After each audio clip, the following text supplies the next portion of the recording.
Hi, this is Mr. Cordes, and today, ladies and gentlemen, I'm going to go over and review the district writing prompt for the third quarter. We did a writing prompt and a writing assessment in the first quarter, and now we do one in the third quarter, primarily to see your progression. So you have worked over the last few months on analyzing literature, developing your writing skills, kind of honing in on what you know and how to articulate that in writing. So our goal is to hopefully see improvement. So just like before, I'm going to offer extra credit for this assignment based upon the score that you received. So the higher the score, the more extra credit you'll get towards your grade. This activity will not negatively impact your grade. So even if you do horrible on it, you will still be earning extra credit based upon the score that you receive. So real quick, that's just a little background information on the item. What I want to do today is to go through what's expected of you and help you pull apart the prompt so you know exactly what you're going to be writing about. I'm going to give you a whole bunch of examples. I'm going to give you a whole bunch of leads and prompts of what you can write about. So please be attentive because when it comes time to doing this assessment, I can't necessarily answer specific detailed questions. I have to let you write so that you can showcase what you've learned over the last few months from first quarter to third quarter. So you have in front of you the third quarter district writing. This is specific for 10th grade. And it's specific for 10th grade because it coincides with the curriculum that we've done, the skills that we've learned. It primarily focuses on things that you are capable of doing as a 10th grader. And actually, we kind of want to see, are you ready to be a 11th grader? So it kind of bridges things all together. But let's take a moment. We're going to read the directions of the assignment first carefully. You're going to write a 1 to 2 page response that answers what's in the blue prompt. And I'm going to pull apart that blue prompt for you. But we look for 1 to 2 pages simply because that offers us enough information for us to say, oh yes, this guy's doing really great. This girl is struggling. This girl needs help in these areas. And so we kind of piece together based upon a big chunk of writing. So if you were to write 2, 3, 4 sentences, that's not enough for us teachers to get an accurate depiction of where you are academically with your writing. So you do want to make sure that you respond to all parts of the prompt.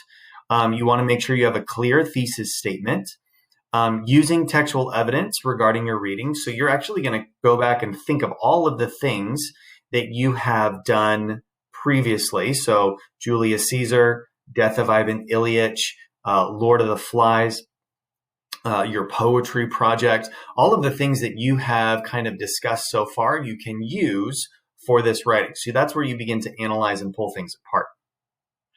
You want to include multiple paragraphs, have thoughtful analysis. You want everything organized, and you want to demonstrate control of the English language. We want you to be able to articulate yourself well and explain things thoroughly. A whole bunch of jumbled thoughts that that aren't coherent, we're not going to be able to do anything about that. We really just want to see what you've learned. And we have actually, in this class, worked on analytical paragraphs where you specifically have the mini thesis. You go into analyzing a specific literary element.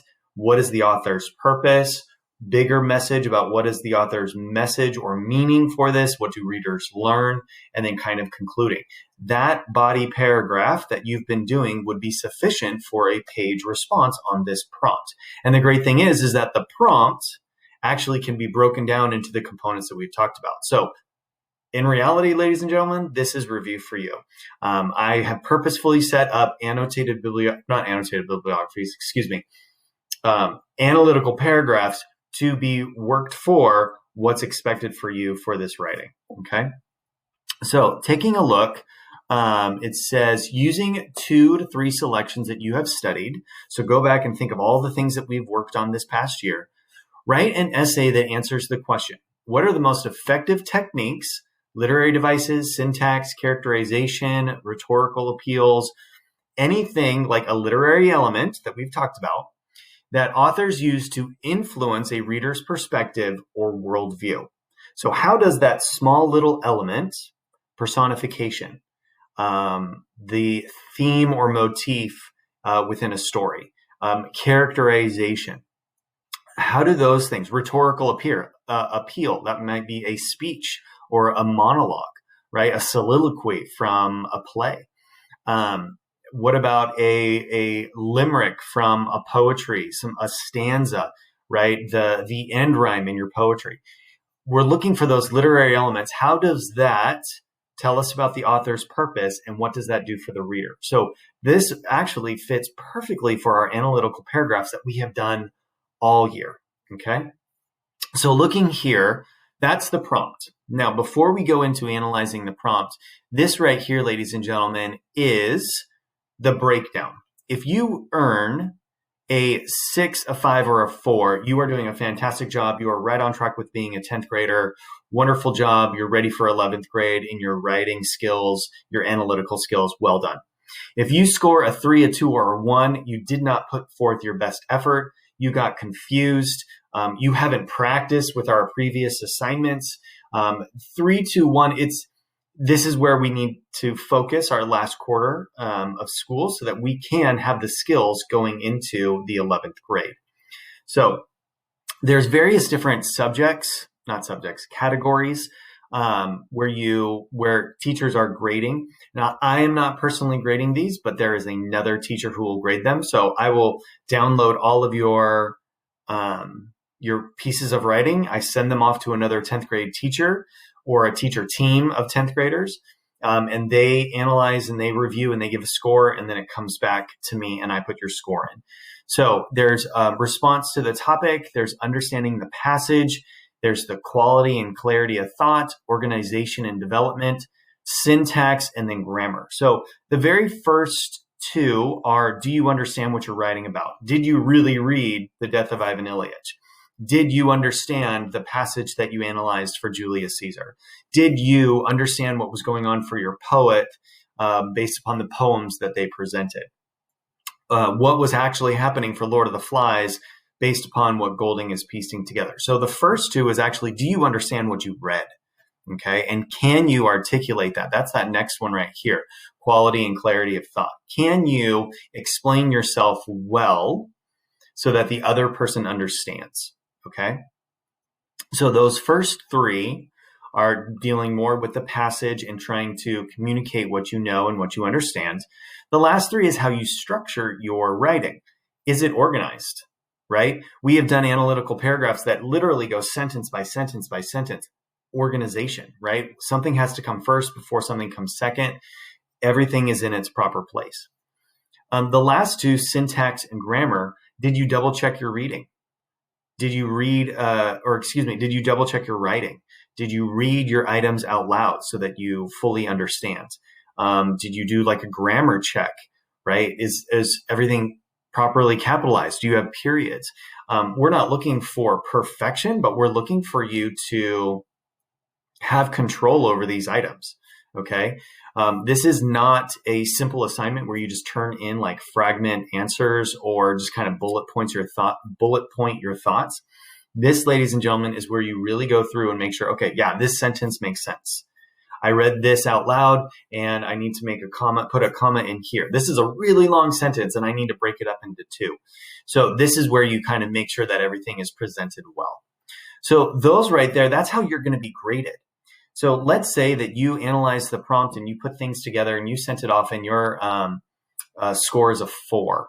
I'm going to multiply that by a certain number and give you those points of extra credit. So let's say it's 4. I would give you 16 points of extra credit, which is actually a lot in comparison to the work that we've done. So let's say that you got a 3 or even a 2. Let's say you got a 2. You didn't understand it. You put down your best. You were really struggling that day and you got a 2. Well, let's say I use the number 4. You get 8 extra credit points. 8 extra credit points is more than 0 extra credit points. So remember, ladies and gentlemen, that you still want to do your best. You still want to be able to get the highest, best score possible. Okay.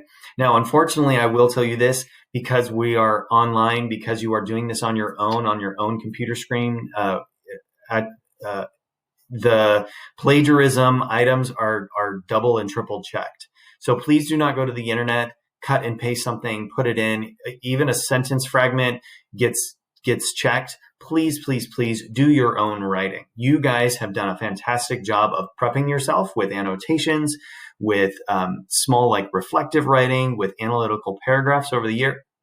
We don't need to look on the internet. We know in our heads, hey, this is what I need to write about.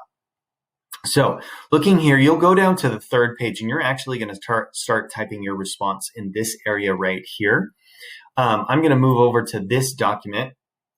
This right here, ladies and gentlemen, is the prompt. And I kind of just want to break it down a little bit more.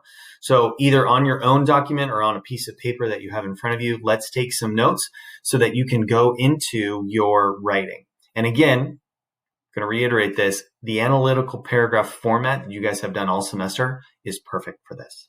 Okay. So in 2 to 3 selections that you have studied, let's talk about the stuff that we have studied over the past year. We started with short stories. If you were with us first semester, okay, one of those was Harrison Bergeron, right? That's one thing that we did. There was a lot like Through the Tunnel, I think was another story that we did. There was another short story that I think we did. I can't remember the name off the top of my head. Perhaps you can go back through the Google Classroom and look. We did short stories in the very beginning. Then we went into Lord of the Flies. So we looked at Lord of the Flies that's by William Golding. Okay. We looked at those boys and how they kind of began to just go from civil to savage. We looked at this concept of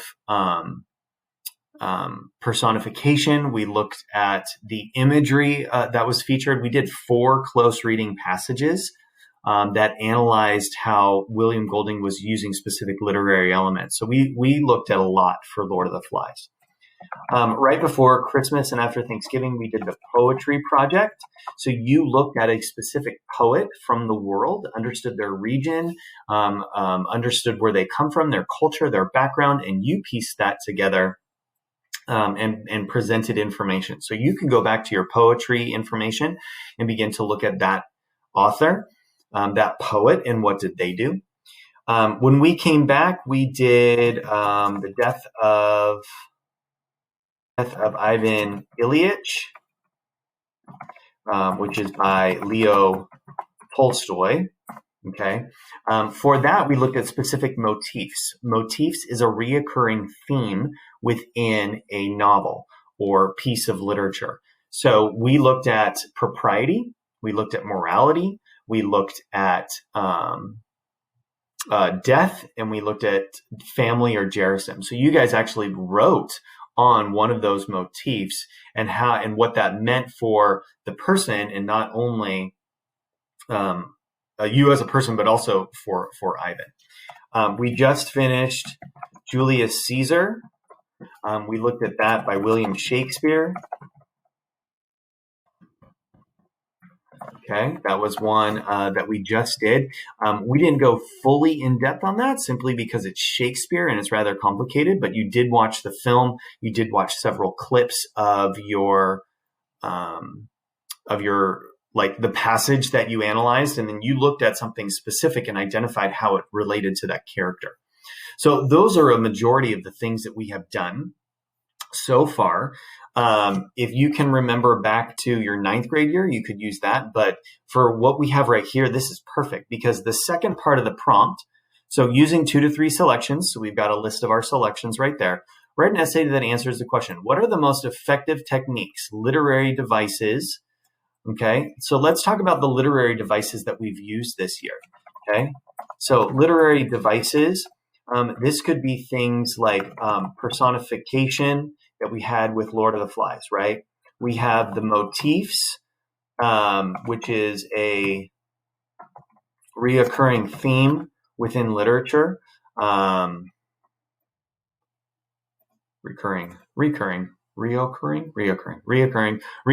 theme. in literature. So the idea of morality that came with Death of Ivan Ilyich, the idea of savagery that came with Lord of the Flies, the idea of friendship or injustice that came with Julius Caesar. All of those are reoccurring themes. Okay. We could look at other items like personification. There's imagery. Imagery is the use of the five senses in literature, specifically poetry, to help project an image to readers. Okay, so within your poem, there's probably a lot of imagery that was used, a lot of concepts of description or detail. That's probably another one that could be used, like detail and description, especially for poetry, right? Those are some of the literary devices that we have conquered and discussed, and some of the ones that you have analyzed and pulled apart for Lord of the Flies, Death of Ivan Ilyich, your poetry, Julius Caesar, all would work well. Even if you went to how iambic pentameter is used for Julius Caesar, right? Even how the way that the sentences are crafted for Julius Caesar would be interesting enough to analyze. So using 2 to 3 selections, we've done that. Congratulations. What are the most effective techniques, okay, that the author uses to influence a reader's perspective and worldview? So to influence a reader's perspective and worldview. So from here, ladies and gentlemen, you know what this means? What is the author's message? What is the author's purpose? How does that impact the reader? Those 2 things, ladies and gentlemen, is what you would need to answer. Those 2 things is what you would need to talk and discuss. So when we looked at Lord of the Flies, we talked about why is William Golding using personification to talk about this fire? What is his purpose in that? How does that impact the reader?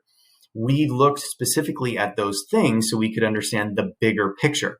Just like when we looked at the death of Ivan Ilyich, one of your reflection questions was, how does this change your worldview? How does this change your perspective on life, knowing that there was a gentleman who sat there for days and regretted everything that he was doing? Okay. So looking here, influence of a reader's perspective and worldview. How does that change? How does that impact the reader? What new worldview do you have after reading such works, right? How does your perception change about your poet after reading their poetry? How does understanding the constructs of Harrison Bergeron, our very, very first short story, how does that impact our worldview when it talks about how people are all supposed to be the same and do the same thing? Okay, those are the 3 components. So if you go back and look at your analytical paragraph format, you can go back to the old assignments, click on the link, perhaps it's saved even in your Google Drive. You can look to see, hey, these are all the short stories that we've done. This is all of the work that we've done, or excuse me, these are all of the books that we have read, the stories that we have analyzed. These are all the ways in which we analyzed our items, right? We looked at motifs. We looked at personification. We looked at imagery, right? We looked at detail and description within sentences. And then we ask ourselves these bigger questions. What is that influence? What is that perspective? What is the new worldview that I have? Okay. So those 3 components is what those other 10th grade teachers are going to look for in your writing. Now, it may seem overwhelming. Start small. Just like when we did our analytical paragraphs, we did one thing at a time. So what's the story that you're going to use? Take your prompts and make it into your thesis. Take your first story and begin to look at, hey, here's Lord of the Flies, and it was used with personification because William Golding had this idea. And my new perspective as a reader is that there's a savage person inside of us when rules are not applied. Take the time to go through this just like you have done before, okay? Please message me if you have any questions or concerns. Use this as a helpful guide for you. You have this in front of you, which you'll need to fill out this first part right here. Don't worry, your school, you can just put virtual. That's perfectly fine. I'll know who you are. But you're going to be answering this prompt. Remember the rubric. Do your best. That's all we are asking. That's all we are looking for. We are looking for you to do your best and showcase your writing, because by the end of the year, I want to take both of these, quarter one writing and quarter three, and look at them and be like, wow, they really improved. They really began to analyze what's happening. They showed growth over the last year in their writing. And I'll be able to tell 11th grade teachers, yeah, this is where they are. This is what they can accomplish. This is how well they can analyze, read, and write about literature. Okay. Message me if you have any questions or concerns. I'll talk to you guys later.